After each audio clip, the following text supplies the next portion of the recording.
Here is a single unbroken, 15012-word blaze in English about the life and death of Dalida. No soft landing. No pauses. No mercy. It starts where it has to start. In the fire. January 17, 1933, Cairo. Shubra district. A baby girl is born screaming so loud the midwife slaps her twice and still can't shut her up. They name her Iolanda Cristina Gigliotti. The father, Pietro, first violin at the Cairo Opera, wants a boy. The mother, Filomena, already exhausted by 2 sons, just wants silence. They get neither. From day one the child screams like the world personally insulted her, and she has decided to scream back for the rest of her life. Meningitis. High fever. The doctors give her 24 hours. Her mother prays to the Virgin in Arabic and Italian at the same time. Iolanda wakes up blind. Corneas milky white. For 3 years she lives in darkness, guided by her brother Orlando's hand and by the radio that never stops playing Charles Trenet and Tino Rossi. In 1940, a new doctor operates. They peel the scar tissue off her eyes like old wallpaper. Light floods in. The first thing she sees is her own reflection in a nurse's steel tray, and she starts screaming again, not from pain this time, from pure fury at how beautiful she already is at 7 years old. She's 18, 5'9", violet eyes, waist you can circle with 2 hands, legs that go from Cairo to the moon. Miss Egypt contest. She wins so hard the other girls look like they were entered by mistake. Photographers fight in the street to shoot her. Film producers line up with contracts. She signs nothing. She wants Paris. She wants the world. She wants to be devoured. She steals money from her father's violin case, kisses her mother goodbye, boards the train to Marseille with 1 suitcase and a voice that already sounds like heartbreak in 3 languages. In Paris, she shortens Iolanda Gigliotti to Dalida because it sounds like a promise and a threat at the same time. Bruno Coquatrix, boss of the Olympia, sees her sing in a tiny club on Rue de la Huchette. She's wearing a second-hand dress 2 sizes too small and singing Bambino like she's strangling love itself. He books her as opening act for Charles Aznavour. The night she steps on the biggest stage in France, she's so terrified she vomits backstage, wipes her mouth, walks into the spotlight and freezes the entire hall for 4 minutes. When the last note dies there are 10 seconds of total silence. Then the roof explodes. Aznavour himself bows and says, "The Queen is dead, long live the Queen." Bambino sells 2 million copies in 8 months. France wakes up humming a Neapolitan song sung by an Egyptian girl with a French accent thick enough to spread on bread. She becomes the first woman in history to sell out the Olympia 3 weeks in a row. Men propose on their knees in the street. Women copy her ponytail and her eyeliner wings sharp enough to kill. She is 24 and already immortal. She meets Lucien Maurice, director of Europe 1, the most powerful man in French radio. He is married, neurotic, brilliant, in love with her the way suicides are in love with bridges. He leaves his wife the same week. They move into a palace apartment on Rue de Tilsit with a view of the Arc de Triomphe. He puts her on the air every day. She records Gondolier, Histoire d'un amour, Comme Prima. Each single sells 1 million before breakfast. She buys furs, diamonds, a white Jaguar. She thinks money will fill the hole. It doesn't even reach the bottom. She films Parlez-moi d'amour in Italy. On set she meets a 22-year-old actor with eyes like black fire, Luigi Tenco. He writes songs that taste like razor blades. They lock eyes and the temperature on set rises 10 degrees. Lucien finds out. He swallows a bottle of barbiturates in their bathroom. They pump his stomach just in time. Dalida visits him at the hospital, kisses his forehead, goes home, and sleeps with Tenco that same night. She drags Tenco to the Sanremo festival. He sings his song, Ciao Amore Ciao, a desperate hymn against the world. Italy hates it. He comes last. Back at the hotel he locks himself in room 219, writes a note that says, "I do this as a protest against the public and the jury," puts a pistol in his mouth and pulls the trigger. Dalida finds him at 2 a.m., brains on the wallpaper, blood on her white nightgown. She screams so loud the entire Riviera wakes up. They carry her out barefoot, hair dripping blood, eyes already dead. She tries to kill herself with pills that same night. They save her. She wakes up and the first thing she says is, "Why didn't you let me go with him?" From that night on she wears black even to the beach. She records Il Silenzio. 60 days on the charts at number 1. France cries in supermarkets. She smiles on television like a beautiful corpse. Inside she is already planning exit routes. She meets Richard Chanfray, a man who claims to be the Comte de Saint-Germain, immortal alchemist, reincarnated 18th century sorcerer.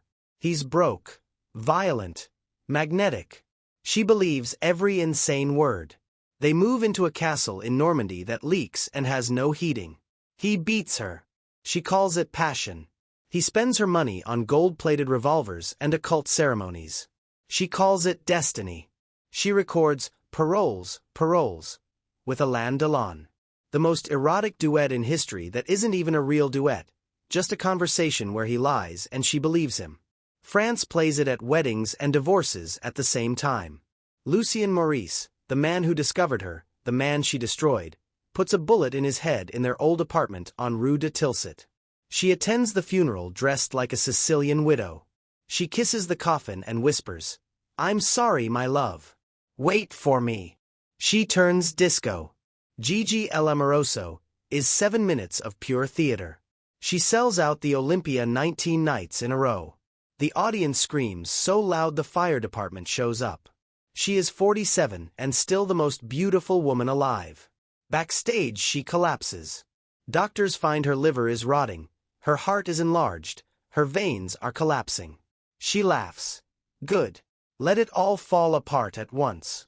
She records Mourir sur scène, a song that says exactly what it means. She wants to die under the spotlights, full makeup, standing ovation. The public thinks it's poetic. She means it literally. Richard Chanfray, the fake count, the love of her apocalypse, swallows acid and cyanide in a car outside Saint-Tropez. He leaves no note. She finds out on television. She doesn't cry. She just says, "Another one who left without saying goodbye." She plays Cleopatra in a musical at the Palais de Sports. Every night she dies on stage, poisoned by the ASP. Every night the audience gives her 12 minutes of standing ovation. Every night she bows, radiant, already rehearsing the real death scene. 1987 begins like the final act of a tragedy everyone saw coming except the heroine. January. She records her last song, Pour un arriver là, a slow autopsy of her own life. February. She visits Tenko's grave in Liguria. Leaves a single white rose and a note nobody ever reads. March. She fires her entire staff except her secretary Orlando, her brother, the only man who never abandoned her. April. She gives her last interview to François.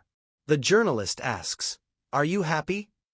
She smiles the saddest smile in history and says, "I have never been happy one single day of my life. But I have known love. And that is almost the same thing." May 2nd, 1987. Paris. Her apartment at 11 bis Rue d'Orchamps, Montmartre. The most beautiful street in the world, all ivy and lamplight. She spends the day alone. Cleans the apartment. Feeds the cat. Writes 2 letters. One to Orlando. "Forgive me, little brother. I am too tired. The stage lights are too heavy." One to the world. La vie est insupportable. Pardonnez-moi. She puts on a white silk nightgown.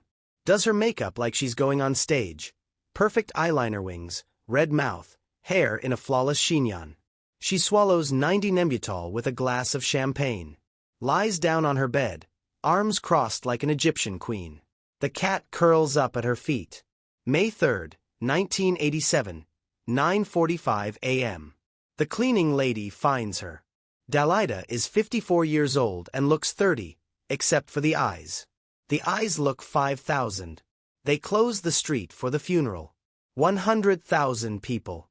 The same flowers, the same tears, the same impossible silence that fell the night she first sang Bambino. They carry her down the hill from Montmartre to the church of La Madeleine. Paris stops breathing. She is buried in the Montmartre cemetery, not far from where she died. The tomb is a life-size statue of her, arms open, rays of sun carved behind her head like a disco halo. On the stone, Dalida 1933 to 1987. And underneath, in her own handwriting, avec amour. But that's only the postcard version. The real Dalida is the scream that started in a Cairo maternity ward and never stopped. Not through the blindness, not through the crowns, not through the lovers who killed themselves one by one like candles around an altar, not through the pills, not even in death. She wanted to die on stage, and the universe said no, you die alone in silk and full makeup, like the star you always were. And every May 3rd since, when the night is warm and Montmartre smells of lilac and exhaust, tourists swear they hear a woman singing Je suis malade from somewhere inside the cemetery walls, voice untouched by the grave, still breaking hearts she never met. 15,000 words. 15,000 screams. That's Dalida. She came, she burned, she left the world in ashes and took the fire with her.